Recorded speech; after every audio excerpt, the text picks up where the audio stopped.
गली नंबर 5 में एक पुरानी दुकान थी। नाम था लोग और टोपी जनरल स्टोर। दुकान चलाता था लौंगलाल, जो चीजें बेचने के साथ साथ लोगों को मुफ्त सलाह भी दिया करता था। एक दिन सुबह सुबह उसका सबसे अजीब ग्राहक आया, टोपीराम। उसने पूछा, लोग कितने की दी? लौंगलाल बोला, 100 रुपए किलो, लेकिन अगर आप 200 के लोगे तो एक टोपी फ्री।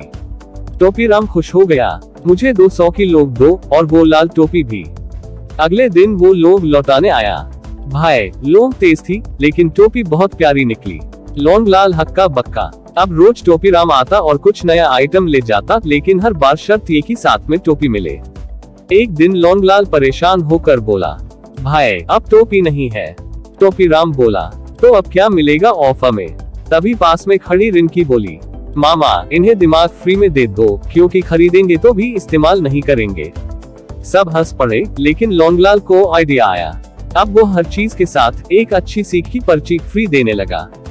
जैसे साबुन के साथ गुस्सा भी धो डालो, दाल के साथ हर दाने में मेहनत है, बर्बाद मत करना। धीरे धीरे उसकी दुकान मशहूर हो गई। लोग सिर्फ चीजें नहीं, बातें भी लेने लगे। टोपीराम अब बदल चुका है, टोपी पहने हुए लोगों को ज्ञान बांट रहा है। टोपी सिर पर ही अच्छी लगती है, किसी को पहनाना ठीक नहीं। जब चीजों से ज्यादा बातें बिकने लगे, समझो दुकान नहीं, सोच चल रही है।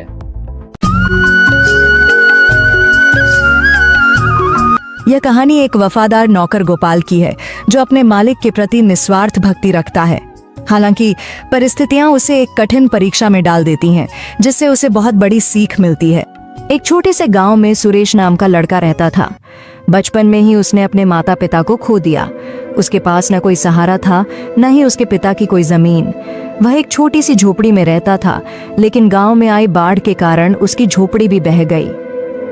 गांव के जमींदार धर्मदास बहुत दयालु व्यक्ति थे। उन्होंने सुरेश पर दया कर उसे अपने यहाँ काम पर रख लिया और रहने के लिए एक झोपड़ी दे दी। समय बीतता गया और सुरेश बड़ा हो गया। अब वह पूरी लगन से जमींदार के यहाँ काम करता था और जमींदार भी उस पर बहुत भरोसा करने लगे थे। एक दिन जमींदार ने सुरेश से कहा, बेटा तुम अब शादी क्यों नहीं कर लेते? अब तुम्हारी शादी की उम्र हो गई है। तुम्हारी पत्नी आएगी तो तुम्हारे कई कामों में हाथ बौंटाएगी। मैं चाहता हूँ कि मेरे जीते जी तुम्हारी शादी हो जाती। क्या जाने कब भगवान का बुलावा आ जाए। सुरेश बोला, मालिक ऐसा क्यों कह रहे हो? मेरे लिए आप ही सब कुछ हैं। आप जैसा उचित समझे मैं वही करूँगा। जमींदार बोले, मेरी नजर में तुम्हारे लिए एक बहुत अच्छी लड़की है। शादी के खर्च की चिंता मत करना, वह मेरी जिम्मेदारी होगी। सुरेश झिझकते हुए बोला, जो भी आपका निर्णय होगा वह मेरे भले के लिए ही होगा। आप मेरे पिता समान हैं। धर्मदास का बेटा विक्रम ये सब सुन लेता है और गुस्से में अपने पिता के पास आता है। पिताजी, ये आप क्या कर रहे हैं? सुरेश हमारा नौकर है और आप उसकी शादी का खर्च क्यों उठा रहे हैं? धर्मदास ने सख्ती से जवाब दिया, वह मेरा नौकर नहीं, बेटे जैसा है। विक्रम चिढ़कर बोला, आप मेरे पिताजी हैं या उसके? धर्मदास नाराज होकर बोले, जब मैं बीमार था तब कहाँ गया था तुम्हारा अपनापन? तब सुरेश ने मेरी कितनी सेवा की थी। वह दिन रात मेरी देखभाल करता था और तुम अपने शौक में मस्त रहते थे। तुम मुझे मत सिखाओ कि कौन अपना है और कौन पराया। विक्रम और भी गुस्से में आ गया। उसने सोचा कि उसे सुरेश को रास्ते से हटाना होगा। विक्रम नशे और जुए की लत में डूबा हुआ था। एक दिन उसने अपने पिता से 10,000 रुपए मांगे, लेकिन जब जमींदार ने उसे पैसे देने से इनकार कर दिया तो वह भड़क उठा। विक्रम ने सोचा, अब मैं देखता हूँ कि मुझे पैसे कैसे नहीं मिलते। वह चोरी की योजना बनाने लगा। अगले दिन जमींदार की तिजोरी से 20,000 रुपए गायब हो गए। पूरे घर में हड़कंप मच गया। विक्रम मौके का फायदा उठाकर बोला, पिताजी, चोर और कौन हो सकता है? सुरेश ही होगा। सुरेश हैरान रह गया। उसने सफाई दी, मालिक मैं ऐसा नहीं कर सकता। आप पर मेरा पूरा जीवन समर्पित है। लेकिन विक्रम ने उसे झूठा ठहराते हुए उसके घर की तलाशी की मांग कर दी। जमींदार ने पहले विक्रम के कमरे की तलाशी ली, लेकिन वहां कुछ नहीं मिला। फिर सुरेश की झोपड़ी की तलाशी ली गई और वहां से पैसे मिल गए। सुरेश स्तब्ध रह गया। यह कैसे हो सकता है? यह किसी की साजिश है। जमींदार का भरोसा टूट गया। विक्रम बोला, देख लिया पिताजी, अब पता चला कि कौन सच्चा है और कौन झूठा। धर्मदास को बहुत बड़ा झटका लगा। उन्होंने सुरेश की तरफ देखा लेकिन कुछ नहीं बोले। सुरेश रोते हुए बोला, मालिक, मैं निर्दोष हूँ। मैं आपके लिए जान दे सकता हूँ, पर चोरी नहीं कर सकता। धर्मदास ने गहरी सांस ली और कहा, मुझे अब कुछ नहीं कहना, तुम यहाँ से चले जाओ। सुरेश वहां से दुखी होकर चला गया, लेकिन गांव के एक बुजुर्ग ने यह सब देख लिया था। उन्होंने जमींदार को बताया कि उन्होंने आधी रात को विक्रम को चुपके से पैसे छुपाते देखा था। धर्मदास को जब यह सच पता चला तो उन्हें बहुत पछतावा हुआ। उन्होंने तुरंत सुरेश को बुलाया और गले से लगा लिया। बेटा, मुझसे बहुत बड़ी गलती हो गई। मैं तुम पर भरोसा नहीं कर सका। विक्रम ही असली चोर है। सुरेश की आंखों में आंसू थे, लेकिन उसने जमींदार से कहा, मालिक, आपको दोषी महसूस करने की जरूरत नहीं। आपके लिए तो मैं जान भी दे सकता हूँ। धर्मदास ने विक्रम को घर से निकाल दिया और उसे अपनी गलती सुधारने का आदेश दिया। विक्रम का झूठ उजागर हो चुका था। गांव के लोग जमींदार के फैसले की सराहना करने लगे। सुरेश को फिर से जमींदार ने अपने साथ रख लिया और उसे अपना उत्तराधिकारी बना लिया। इंसान की असली पहचान उसके कर्मों से होती है, न कि उसकी संपत्ति से। बाहर हल्की हल्की बारिश हो रही थी। क्लासरूम के अंदर सभी स्टूडेंट्स बैठे होते हैं। तभी स्कूल का सायरन बजता है। ओके स्टूडेंट्स, ये आपके मिनी लंच ब्रेक का टाइम है। क्योंकि आज मंथ का लास्ट डे है तो स्कूल में हाफ डे होगा। छुट्टी होने में आधा घंटा बाकी है। लंच कर लीजिए फटाफट से। सभी बच्चे अपना अपना लंच बॉक्स निकालते हैं। तभी चारू पाखी से, देखो आज मैंने मम्मी से स्पेशली बोलकर स्पाइसी चटपटी मैगी बनवाई है। चलो अच्छा किया जो आज तुमने कुछ डिफरेंट लिया, वरना डेली की डेली तुम्हारी मम्मी वही ब्रेड बटर और पोहा दे देती है जो खाकर तुम तो भाग चुकी हो। वैसे तुम्हारी मम्मी ने तुम्हें क्या दिया? मेरे लंच में जो भी होगा तीखा चटपटा ही होगा, क्योंकि तुम्हें तो पता ही है मेरे पापा का चाइनीज फूड का रेस्टोरेंट चलता है। वरना हमारे क्लास के तो कुछ गरीब बच्चे ऐसे हैं जिनके पापा रिक्शा चलाते हैं। अमीरी के घमंड में बाकी ये बात साइड के बेंच पर बैठे दोनों गरीब भाई बहन पारुल और सौरभ को सुनाते हैं और अपना लंच बॉक्स खोलते ही जिसमें मोमोज निकलते हैं उसकी खुशबू पूरे ग्लास में फैला देते हैं। आज तो मेरे लंच में मेरे फेवरेट चटपटे स्पाइसी मोमोज पैक किए हैं मम्मी ने। मोमोज देख के मेरे भी मुंह में पानी आ रहा है। चलो खाते हैं। अरे वाह पाखी, आज तुम फिर से मोमोज लाई हो। मैं भी एक बाइट खा लूं प्लीज? हाँ, तुम खा सकती हो, और वैसे भी मैं एक्स्ट्रा मोमोज लेकर आई हूँ। पाखी को लंच में मोमोज लाया देख क्लास के ज्यादातर बच्चे उसकी बेंच पर आकर के जमा हो जाते हैं। वहीं पारुल सौरभ ललचाते हुए बस देख रहे थे। सौरभ, आजा भाई, हम भी अपना लंच खाते हैं। पारुल दीदी, मुझको तो चटपटे तीखे मोमोज खाने हैं। मुझको लालच आ रहा है। पारुल दीदी प्लीज चलो ना, हम भी पाखी के पास चलते हैं। मुंह में पानी आ रहा है। सौरभ, तुझे पता है ना पाखी कितनी घमंडी है। वो हमें एक भी मोमो नहीं खिलाएगी। वैसे भी मम्मी ने हमको लंच दिया है ना। ठीक है दीदी। पारुल दीदी जैसे टिफिन खोलती है तो अचार पराठा होता है। फिर से वही सूखा पराठा और अचार?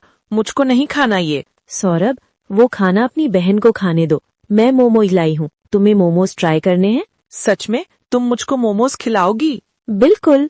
लालच करते हुए सौरभ जैसे आता है, पाखी टिफिन से एक मोमोज जमीन पर डाल देती है और उसे चढ़ाती है। शू शू टॉमी शू।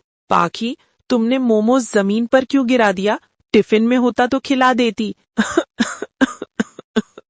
क्योंकि तुम दोनों की दो कौड़ी की औकात नहीं है। हाँ, मेरे टिफिन में लंच खाने आए हैं, लालची कहीं का। चल भाग यहाँ से। पाखी, तुमने अच्छा प्रैंक किया। इस गरीब की तो जीभ लपलपा के रह गई होगी। क्लास के सभी बच्चे सौरभ की हंसी उड़ाते हैं। तभी छुट्टी हो जाती है।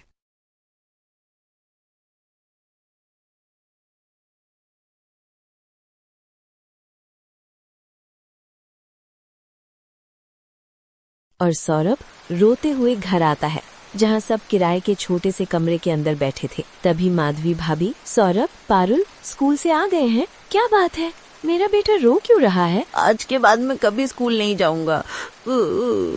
अरे मगर मेरे प्यारे पोते को हुआ क्या है? दादी के पास आ।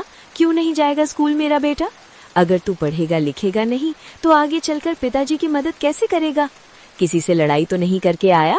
दादी नहीं, पर आज क्लास के सभी बच्चे मेरा मजाक उड़ा रहे थे। सभी बच्चे अच्छा अच्छा लंच लेकर आते हैं। Momos, pasta, fried rice, Maggi, पर मम्मी हमें डेली बस सूखी रोटी या सूखा पराठा दे देती है। मुझे नहीं पसंद, मुझे भी मोमोज खाने हैं। सौरभ के मोमोज खाने का रट देख करके रेवती उसे फुसलाते हुए कहती है, मेरे लाडले पोते, ये मैगी मोमोज बिल्कुल अच्छी चीज नहीं होते। अरे घर का खाना शरीर के लिए सबसे अच्छा है। दादी, मुझको बस एक बार चटपटे मोमोज खिला दो ना, मुझे खाना है। मुझको बस 10 रुपए दे दो ना। सौरभ, दादी के पास पैसे कहाँ से आएंगे? हाँ, दादी कमाने थोड़ी जाती है। रोटी भुजिया बनाकर रखी है, चुपचाप से खा लो। मुझको नहीं खानी सड़ी हुई रोटी भुजिया, ठीक है? नहीं खाना तो भूखे रहो। मैं जा रहा हूँ बाहर, मुझको बुलाना मत। अविनाश उसे पार्टी के लिए लेने आता है। अरे अंजलि, तुमने अपनी क्या हालत बना रखी है? पार्टी में नहीं चलना है क्या? अविनाश, मैं बहुत थक गई हूँ, मेरा पार्टी में जाने का बिल्कुल भी मन नहीं है। प्लीज आप अकेले ही चले जाइए। कुछ दिनों के बाद। सारिका बहू, मेरे सर में बहुत दर्द हो रहा है, जरा बाम तो लगा दो, सर दर्द से फटा जा रहा है। अरे अंजलि बहू, बेटा मेरे घुटनों के दर्द की दवाई तो ले आओ जरा मेडिकल स्टोर से। अविनाश को तो ऑफिस से आते आते देर हो जाएगी। मेरे घुटने तो पूरी तरह जवाब दे चुके हैं, उठा भी नहीं जा रहा।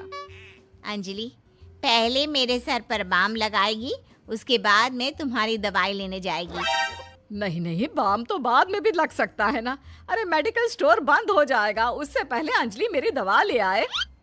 हे भगवान, ये जुड़वा सास के चक्कर में कहाँ फंस गई। ये दोनों तो कुछ भी समझने को तैयार ही नहीं है। अब क्या करूं? ऐसे ही समय बीतता जाता है।